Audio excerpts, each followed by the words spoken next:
Hello everyone, I hope कि आप सब अच्छे होंगे और आपकी स्टडी अच्छी चल रही होगी।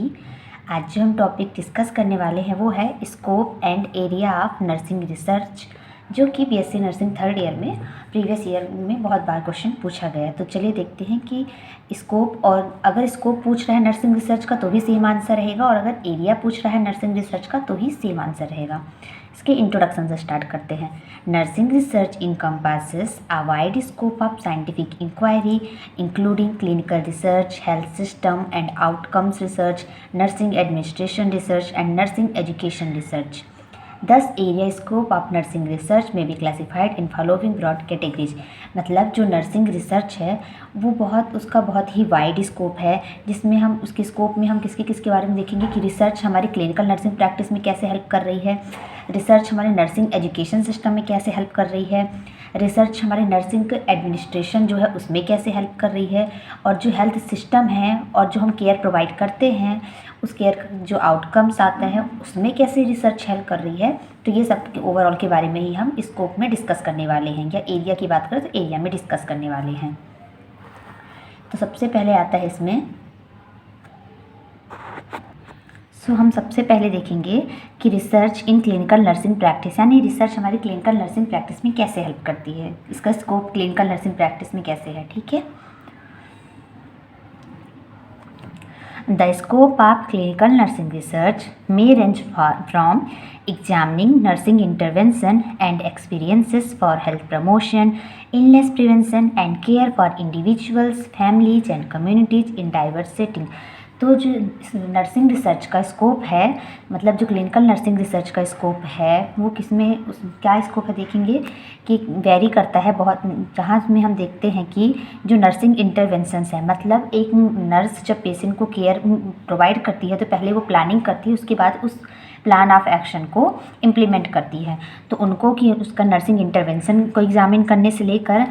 और एक्सपीरियंसेस को, जिससे हम ये देखते हैं कि हम एक नर्स कौन से नर्सिंग इंटरवेंशन करती है जिससे कि हेल्थ का प्रमोशन होता है, और जो इलनेस है या जो भी डिसीज है उसको कैसे प्रिवेंट करते हैं, रोकते हैं, और इंडिविजुअल हो, फैमिली हो या कम्युनिटी हो, उनको कैसे केयर प्रोवाइड करते हैं। तो क्लिनिकल नर्सिंग प्रैक्टिस में रिसर्च का स्कोप ये है कि रिसर्च की हेल्प से हम ये पता लगा पाते हैं कि जो नर्सिंग इंटरवेंशंस हम दे रहे हैं पेशेंट को,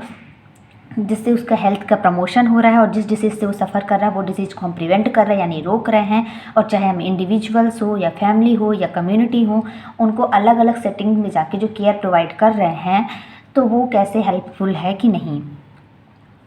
the following are some of the common areas in clinical nursing practice.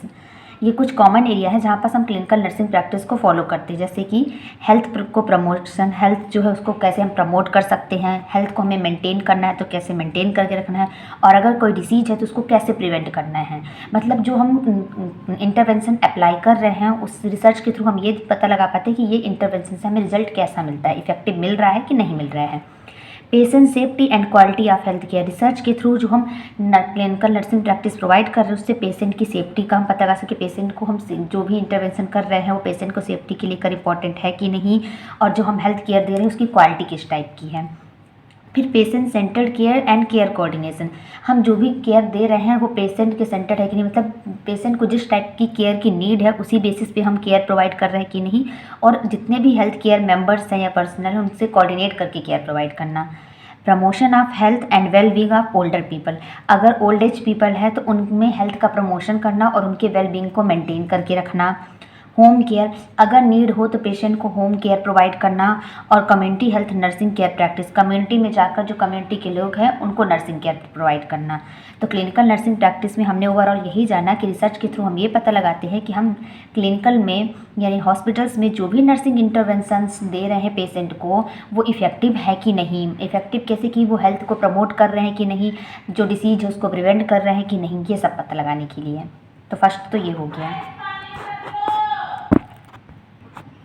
Second point इसी में है रिसर्च इन नर्सिंग एजुकेशन, मतलब हमारी जो नर्सिंग एजुकेशन है उसमें रिसर्च का क्या स्कोप है। The main aim of nursing education is to continuously provide skilled nursing manpower to country which is the need of our for a country like India। मतलब जो नर्सिंग एजुकेशन उसका सबसे main M या motive क्या होता है कि हम कंटिन्यूटी में लगातार skilled nursing man power provide करें, मतलब ट्रेंड हो नर्स, जो नर्सिस और नर्सिंग ऑफिसर आगे आए वो एकदम ट्रेंड हो, स्किलफुल हो, कोई भी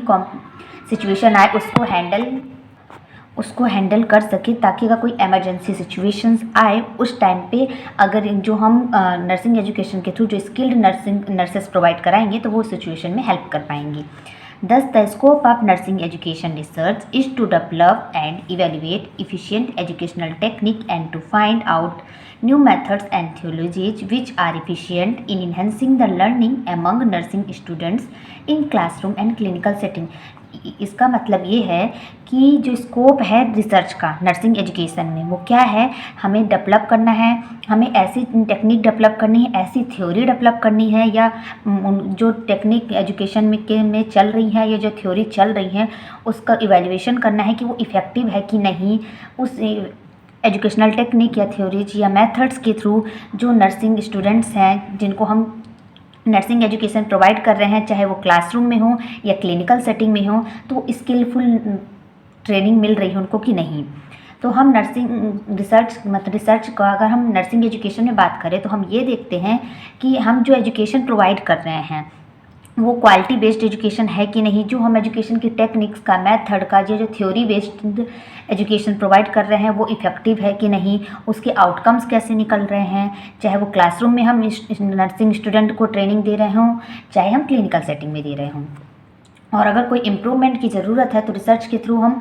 पता लगा सकते हैं कि किस पॉइंट में कमी है, क्लासरूम में जो एजुकेशन प्रोवाइड हो रही है वहाँ कोई कमी है कि क्लिनिकल सेटिंग में जो एजुकेशन प्रोवाइड हो रही है वहाँ कमी है, तो हम इम्प्रूवमेंट ला सकते हैं।